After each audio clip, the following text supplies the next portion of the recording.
नमस्कार दोस्तों, आप सभी का स्वागत है हमारे YouTube चैनल VCS एकेडमी पर।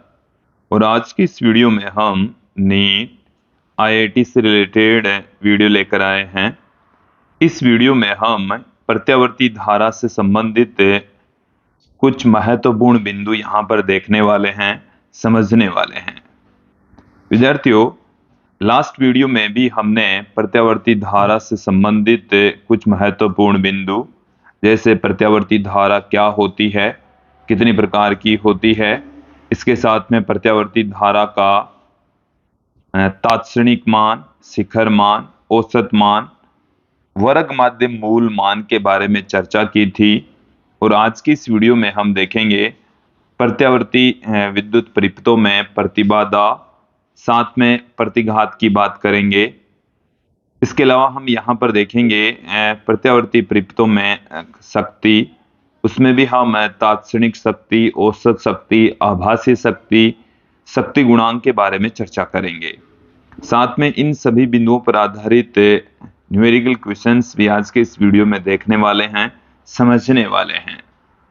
विद्यार्थियों, यदि आप हमारे YouTube चैनल पर नए हैं तो चैनल को सब्सक्राइब कर लीजिए, साथ में बेल आइकन भी दबा दीजिए ताकि आपको आगे की वीडियोज के नोटिफिकेशन मिलते रहे। अब मैं इस वीडियो को स्टार्ट करता हूं। सबसे पहले हम बात करेंगे प्रतिबाधा। प्रतिबाधा होती क्या है? तो देखिए, डेफिनेशन हमारे सामने है। परिभाषा देखिए कि प्रत्यावर्ती धारा परिपथ में ओमीय प्रतिरोध, प्रेरण कुंडली और संधारित्र में से दो या दो से अधिक के उपस्थित होने पर धारा के मार्ग में उत्पन्न अवरोध प्रतिबाधा कहलाता है। तो आप ये समझिए कि प्रत्यावर्ती परिपथ में, ऐसी परिपथ में धारा के मार्ग में बाधा, ऐसी परिपथ में धारा के मार्ग में रुकावट, मार्ग में जो रुकावट होती है, बाधा जो उत्पन्न होती है, उसी को हम प्रतिबाधा कहते हैं। रुकावट प्रतिबाधा कहलाती है। क्लियर? ये समझ आ जाना चाहिए। अब देखिए, जो रुकावट है ये डीसी परिपथ में जो प्रतिरोध होता है उसी की भांति होती है, इसलिए इसका मात्रक भी ओम होता है। तो प्रतिबाधा का जो मात्रक है वो ओम होता है विद्यार्थियों। क्लियर? अब देखिए कि हमारे पास में जो प्रत्यावर्ती परिपथ है उसमें प्रतिबाधा कब क्रिएट होगी, इसको भी क्लियर करें कि प्रतिबाधा कब उत्पन्न हो सकती है। जब केवल आर जुड़ा हो, आर जुड़ा होता है तब उस प्रतिबाधा को हम प्रतिरोध कह सकते हैं। केवल कुंडली जुड़ी हो, मतलब एक प्रेरक या संधारित्र जुड़ा हो, या इनमें से कोई से भी दो जुड़े हो सकते हैं, तीनों जुड़े हो सकते हैं, तब धारा के मार्ग में उत्पन्न होने वाली जो बाधा या रुकावट है उसी को हम प्रतिबाधा कहते हैं। देखिए, यहां पर आप ध्यान देंगे कि जो प्रत्यावर्ती वोल्टता स्रोत है उसको हम इस तरीके से रिप्रेजेंट करते हैं।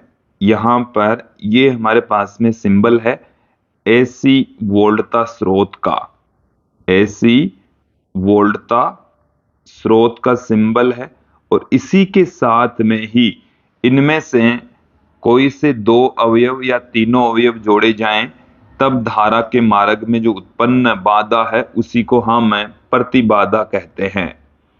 तो जैसे ये हमारे पास में एक कुंडली है, ये हमारे पास में एक संधारित्र है, और इनको हमने यहाँ पर एक प्रत्यावर्ती वोल्टता स्रोत से कनेक्ट कर दिया है। तो ये जो सर्किट है ये प्रत्यावर्ती परिपथ कहलाता है, और धारा के मार्ग में जो बाधा उत्पन्न होती है उसको हम प्रतिबाधा कहते हैं। नेक्स्ट देखें, फिर हम यहां पर बात करेंगे प्रतिघात। प्रतिघात को अक्स से लिखा जाता है। प्रतिघात क्या है कि जब प्रत्यावर्ती धारा परिपथ में प्रेरण कुंडली या संधारित्र या दोनों उपस्थित हो तो धारा के मार्ग में उत्पन्न होने वाली जो बाधा है उसी को ही हम प्रतिघात कहते हैं। क्लियर? तो देखिए प्रतिघात क्या होगा, जब एसी परिपथ में प्रत्यावर्ती धारा परिपथ में एल लगा हो, तब धारा के मार्ग में उत्पन्न जो बाधा है उसको हम प्रतिघात कहते हैं। या हम कह सकते हैं सी लगा हो, मतलब संधारित्र लगा हो, या हो सकता है एल व सी दोनों लगे हो, दोनों लगे हो, तब जो धारा के मार्ग में उत्पन्न बाधा है उसको हम तो धारा के मार्ग में उत्पन्न बाधा या रुकावट, बाधा प्रतिघात कहलाती है, प्रतिघात कहलाएगी। क्लियर? देखिए प्रतिबाधा की भांति प्रतिघात का मात्रक भी ओम होता है। प्रतिघात, इसको हम अक्स से पुट करें, का मात्रक ओम होता है। क्लियर? अब देखिए कि जब केवल और केवल यहां पर कुंडली जुड़ी हुई हो, प्रेरक जुड़ा हो, तब जो प्रतिघात है उसको हम प्रेरकीय प्रतिघात कहेंगे। जब संधारित्र जुड़ा होता है, सी लगा होता है, तब जो प्रतिघात होता है उसको हम धारतीय प्रतिघात कहते हैं। चलिए दोनों को एक एक करके देख लेते हैं। सबसे पहले मैं बात करता हूं प्रेरकीय प्रतिघात। और प्रेरकीय प्रतिघात है कि यह प्रेरक परिपथ में धारा के मार्ग में उत्पन्न अवरोध होता है। प्रेरक परिपथ का मतलब समझ लीजिए, प्रेरक परिपथ का मतलब है कि परिपथ में कुंडली जुड़ी हुई हो, परिपथ में एक कुंडली लगी होती है, तब जो धारा के मार्ग में उत्पन्न बाधा होती है उसको हम प्रेरकीय प्रतिघात कहते हैं। जैसे ये हमारे पास में एक कुंडली है और इसको हम एसी वोल्टता स्रोत से कनेक्ट कर देते हैं। ये हमारे पास में एक एसी वोल्टता स्रोत है। क्लियर? इसको हमने एक प्रत्यावर्ती वोल्टता स्रोत से कनेक्ट कर दिया है, जोड़ दिया है। क्लियर?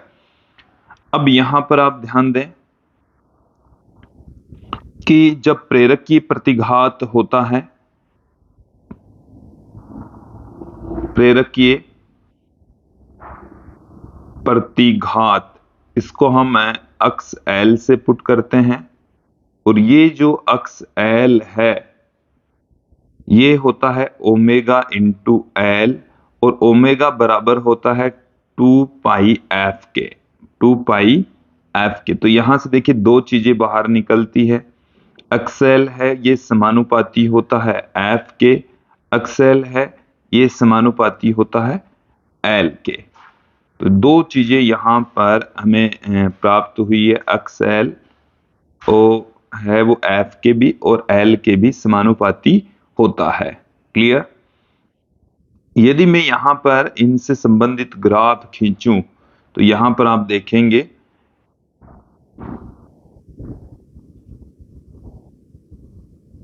चलिए ग्राफ देखेंगे।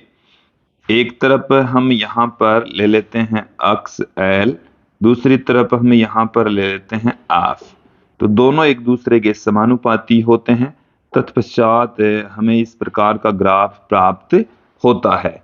इसी तरीके से अक्स एल और एल के बीच में यदि हम यहां पर ग्राफ खींचें तो भी हमें एक सरल रेखा प्राप्त होती है। क्लियर? तो यहां तक क्लियर हो जाना चाहिए और इसका भी मात्रक मैंने क्लियर कर ही दिया है। अब देखिए, क्या डीसी परिपथ में भी प्रेरकीय प्रतिघात होता है? डीसी परिपथ में, इसका मतलब है कि इस एसी वोल्टता स्रोत की जगह हम यदि डीसी वोल्टता स्रोत जोड़ दें, मतलब समझना कि ये हमारे पास में कुंडली है और इस कुंडली से यदि हम ये वाली बैटरी जोड़ दें तो क्या होगा? हम ये जानते हैं कि डीसी जो वोल्टता स्रोत होता है उसमें आवर्ती नहीं होती, ओमेगा जीरो होता है। ओमेगा जीरो होगा तो जो वोल्टता है डीसी, वी डीसी बराबर V m sine omega t, क्योंकि ओमेगा का मान जीरो तो वोल्टता डीसी जो है ये भी जीरो हो जाएगा, ऐसा जीरो होगा। अब यहां पर आप ध्यान दें, क्या प्रेरक की प्रतिघात होगा तो अक्सएल बराबर ओमेगा एल होता है, और यहां पर ओमेगा की वैल्यू जीरो तो अक्सएल की वैल्यू डीसी परिपथ में जीरो होगी, शून्य होगी। क्लियर? नेक्स्ट जो बिंदु हमारे पास में है वो भी इसी प्रकार का ही है, वो है धारतीय प्रतिघात। इसको हम अक्ष सी से रिप्रेजेंट करेंगे, और ये किसी परिपथ में जब संधारित्र जुड़ा हो तो किसी संधारित्र द्वारा प्रत्यावर्ती धारा के मार्ग में लगाए गए अवरोध को संधारित्र का धारतीय प्रतिघात कहते हैं। इसको भी क्लियर कर लीजिए कि हमारे पास में ये एक संधारित्र है, इस तरीके से सर्किट में जुड़ा हुआ है। इसको हम एसी वोल्टता स्रोत से जोड़ दें, इस तरीके से यदि हम इसको कनेक्ट कर दें, ये हमारे पास में एसी वोल्टता स्रोत V बराबर Vm साइन ओमेगा टी है, तब धारा के मार्ग में जो उत्पन्न बाधा है, रुकावट है, व्यवधान है, उसको हम धारतीय प्रतिघात कहते हैं। धारतीय प्रतिघात, धारतीय प्रतिघात को अक्ष सी से लिखा जाता है। ये जो धारतीय प्रतिघात होता है विद्यार्थी 1/ओमेगा सी के बराबर होता है, और हम ओमेगा की जगह पर 2 पाई एफ पुट कर सकते हैं, तो 1/2 पाई एफ सी इसकी जगह पुट किया जा सकता है। तो यहां से देखिए हमारे पास में दो चीजें बाहर निकल रही है कि अक्ष सी है ये 1/एफ के समानुपाती होता है, अक्ष सी है ये 1/सी के भी समानुपाती होता है। क्लियर? यदि हम इनके लिए ग्राफ खींचें तो देखिए हमें किस प्रकार के ग्राफ प्राप्त होंगे। चलिए मैं एक तरफ ले लेता हूं, हमारे पास में इस तरीके से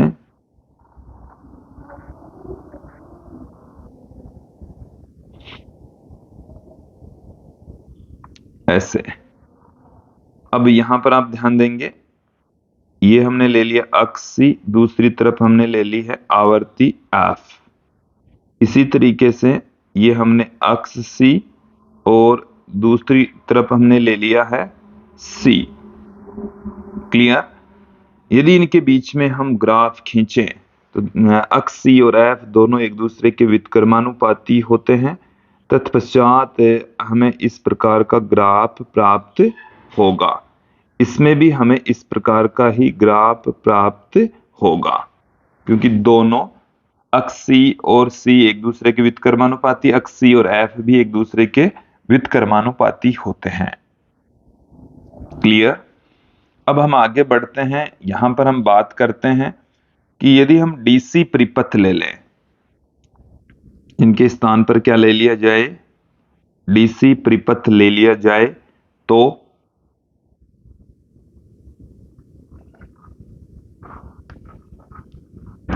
डीसी के लिए हम ये जानते हैं कि ओमेगा का मान जीरो होता है। मतलब समझ जाइए कि इस वोल्टता स्रोत की जगह हम डीसी वोल्टता स्रोत मतलब बैटरी जोड़ दें, तो अक्स सी की जो वैल्यू है वो हमारे पास में क्या आ जाएगी, 1/ओमेगा सी।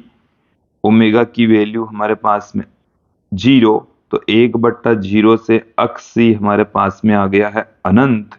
तो ये जब हम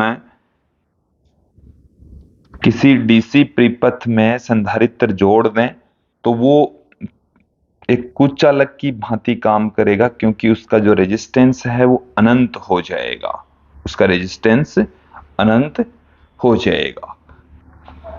क्लियर।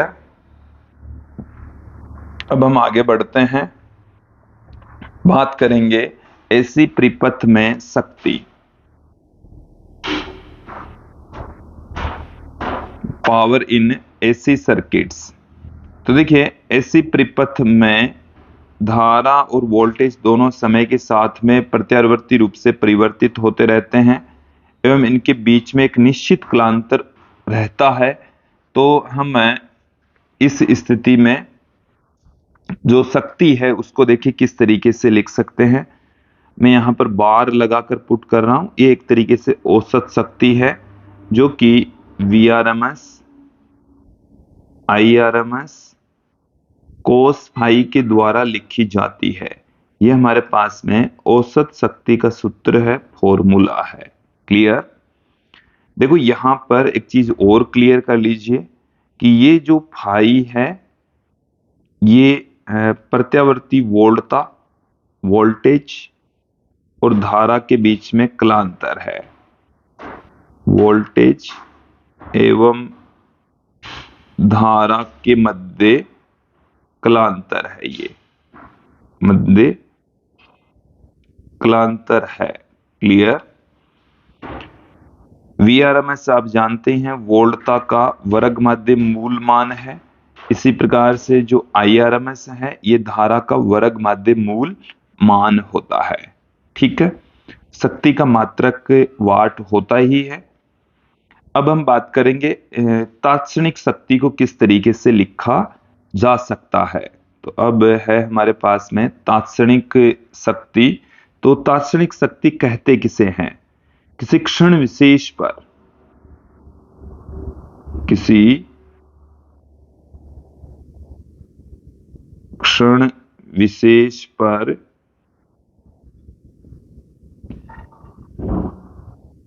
जो शक्ति है उसको हम तात्क्षणिक शक्ति कहेंगे। किसी क्षण पर जो शक्ति की वैल्यू होती है उसको हम तात्क्षणिक शक्ति कहेंगे।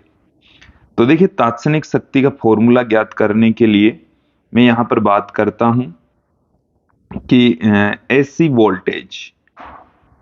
वोल्टेज क्या होता है। एसी वोल्टेज का जो तात्क्षणिक मान है वो क्या होता है। तो ये एसी वोल्टेज का तात्क्षणिक मान हमने लास्ट वीडियो में देख लिया था, V बराबर Vm साइन ओमेगा टी। इसी प्रकार से एसी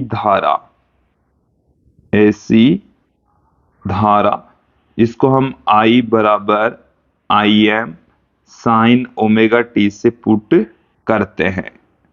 अब देखिए कई बार वोल्टेज तथा धारा के बीच में जब कालांतर होता है तब उसको हम जैसे मान लीजिए कि फाई का कालांतर है तो ओमेगा टी प्लस फाई से हम पुट करेंगे। अब पीक का जो तात्क्षणिक मान है, पीक का तात्क्षणिक जो मान है उसको हम Vi से पुट करते हैं।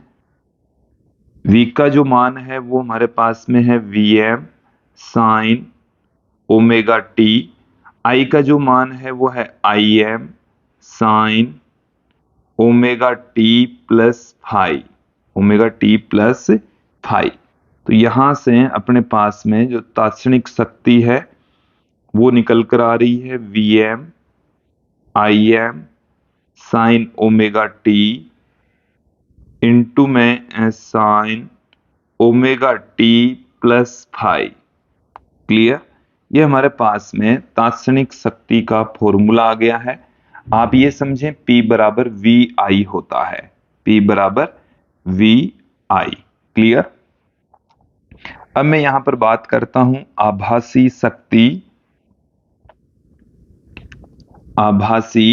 शक्ति। इसको हम PRMS से भी पुट कर सकते हैं। चलिए होती क्या है, तो पहले हम एक बार औसत शक्ति देखेंगे, फिर आभासी शक्ति की बात करेंगे। तो औसत शक्ति क्या है, तो ऐसी परिपथ में एक पूर्ण चक्कर के लिए तात्क्षणिक शक्ति के औसत मान को हम औसत शक्ति कहते हैं। तो देखिए हमारे पास में जो शक्ति का मान है, शक्ति की जो वैल्यू है, वो अभी अभी हमने पुट की P बराबर Vm Im sine omega t और sine omega t plus phi, ये हमने पुट किया। अब यहां से औसत निकालेंगे, इसका औसत निकालिए।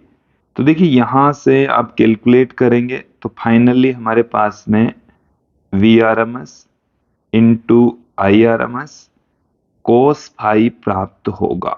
इसे कैलकुलेट साइन ए साइन या साइन सी साइन बी वाला फॉर्मूला लगाकर इसको हम कैलकुलेट करेंगे, औसत वैल्यू फाइंड आउट करेंगे, तो हमारे पास में ये वैल्यू प्राप्त हो जाएगी। इसे हम Vm बट्टे में √2 Im बट्टे में √2 से भी पुट कर सकते हैं। ये हमारे पास में औसत शक्ति का सूत्र आ जाता है। इसे हम औसत शक्ति P बार बराबर 1/2 Vm Im कोस फाई से भी हम पुट कर सकते हैं। तो ये हमारे पास में अलग अलग इनके सूत्र आ चुके हैं। वैसे आसान है ये। अब हम बात करेंगे आभासी शक्ति की। तो देखिए आभासी शक्ति जो ऐसी वोल्टेज और धारा है, इनके आभासी मानों के गुणनफल से पुट कर सकते हैं। पुनः देखें, आभासी शक्ति ऐसी परिपथ में वोल्टेज और धारा के आभासी मानों के गुणनफल को हम आभासी शक्ति कहते हैं। ये सदैव धनात्मक होता है। चलिए P इसका जो आभासी मान है, ये बराबर होता है Vrms इंटू IRMS, और हम जानते हैं कि Vrms बराबर होता है Vm बट्टे में √2 और IRMS होता है Im बट्टे में √2। ये 1/2 Vm इंटू Im के इक्वल होता है। क्लियर। फिर आगे बढ़ते हैं, हम बात करेंगे यहां पर शक्ति गुणांक की। तो दो शक्ति गुणांक है, पावर फैक्टर है। ये क्या है कि ऐसी परिपथ में धारा और वोल्टेज के बीच में जो कलांतर होता है के कोसाइन को हम शक्ति गुणांक कहते हैं। तो देखिए इसका मतलब क्या है,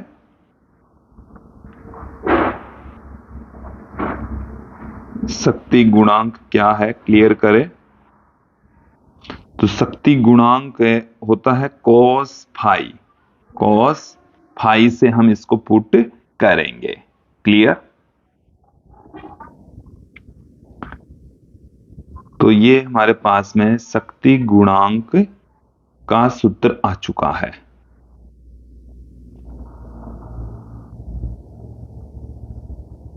ओके, आगे बढ़ते हैं। देखिए जो शक्ति गुणांक है, इसको हम ओमीय प्रतिरोध और प्रतिबाधा के अनुपात के रूप में भी लिख सकते हैं। तो शक्ति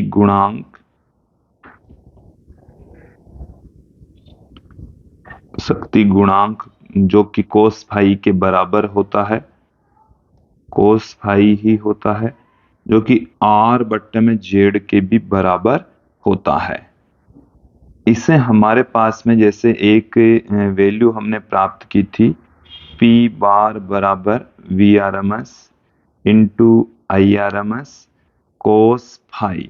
तो यहां से हम औसत शक्ति बराबर हमारे पास में आ गया P आभासी, क्योंकि आभासी शक्ति Vrms इंटू IRMS के बराबर होती है।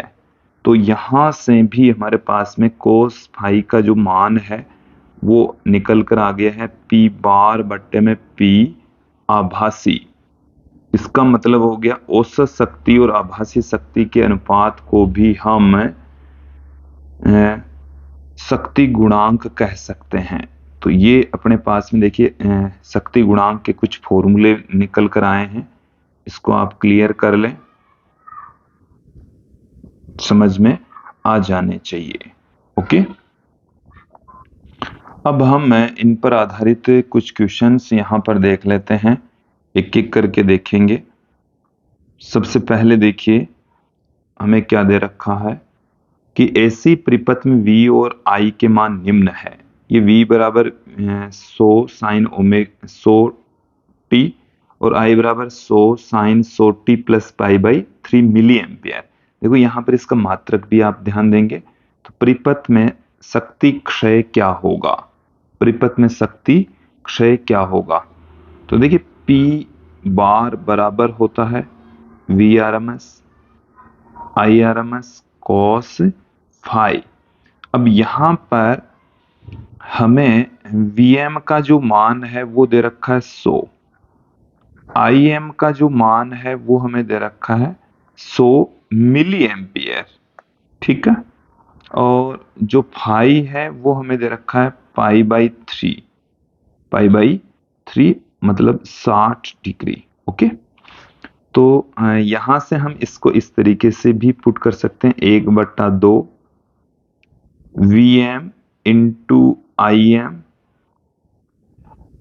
Cos phi. तो यहां से 1/2 Vm का जो मान है वो हमारे पास में 100, Im का जो मान है वो 100 गुणा 10 की घात -3 कोस फाई कोस 60 डिग्री। तो यहां से 1/2 गुणा 10, क्योंकि ये 3 घात तो यहां से 10 की घात -3 से कैंसिल हो जाएगी। कोस 60 डिग्री का मान होता है 1/2, तो 10/4, तो यहां से ये आ जाएगा 2.5 वाट। ओके, ऑप्शन सी हमारे पास में सही हो जाएगा। नेक्स्ट क्वेश्चन की ओर बढ़ते हैं कि एक ऐसी परिपथ में I बराबर 5 sine 100t minus pi by 2 ampere और ऐसी विभव V बराबर 200 साइन 100t वोल्ट है, तो इसमें विद्युत शक्ति की खपत होगी। तो हमें अब की बार भी शक्ति क्षय ही पूछा है, सिमिलर टाइप का क्वेश्चन आ गया है। देख लीजिए इस क्वेश्चन के अंदर Im का मान कितना दे रखा है, Im बराबर 5 एम्पियर। इसके अलावा Vm का जो मान है वो हमें दे रखा है 200 वोल्ट, क्लियर। और यहां पर जो फाई है वो देखेंगे आप पाई बाई 2 दे रखा है, फाई की जो वैल्यू है वो पाई बाई 2। तो औसत शक्ति से P बार बराबर VRMS IRMS कोस फाई हमें यहां पर दे रखी है। तो यहां पर जो कोस फाई की वैल्यू है वो महत्वपूर्ण रहेगी। कोस पाई बाई 2 का मान 0, तो औसत शक्ति क्षय भी यहां पर 0 प्राप्त हो जाएगा, क्लियर। तो ऑप्शन डी यहां सही होगा। नेक्स्ट क्वेश्चन की ओर बढ़ते हैं कि एक लैंप एक ऐसी परिपथ की शिखर शक्ति का 50% व्यय करता है, तो आरोपित वोल्टेज और परिपथ धारा के बीच में कलांतर कितना होगा। क्वेश्चन को एक बार समझ लीजिए कि हमें यहां पर जो अधिकतम शक्ति होती है, जैसे औसत शक्ति है, तो पहले मैं शक्ति का मान आपके सामने पुट कर देता हूं। तो VRMS IRMS कोस फाई। अब यहां पर मैं बात करता हूं अधिकतम शक्ति, इसे हम शिखर शक्ति भी कह सकते हैं। तो शिखर शक्ति की जो वैल्यू है वो है VRMS इंटू IRMS, क्योंकि जो कोस फाई है इसका अधिकतम जो मान है वो 1 हो सकता है, क्लियर। तो ये हमारे पास में आ गया। अब यहां पर हमें क्या कहा जा रहा है यहां पर हमें ये कहा जा रहा है कि आपके पास में जो भी शक्ति है, अधिकतम जो मान है, शक्ति का जो मान है वो Vrms Irms का 50% है, 50% खपत कर रहा है। तो Vrms Irms 50% का मतलब हो गया 50/100। इट मीन्स Vrms Irms बट्टे में 2 आ गया। अब यहां पर आप ध्यान दें, औसत शक्ति का मान हमें मिल चुका है और पी बार की जो वैल्यू वो हमारे पास में है ही। तो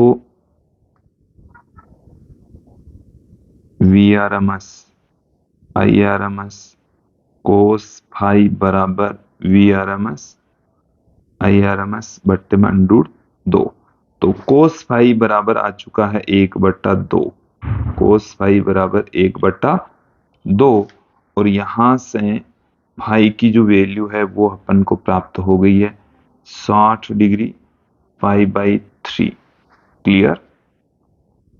तो ऑप्शन बी यहां पर सही हो जाएगा। क्लियर?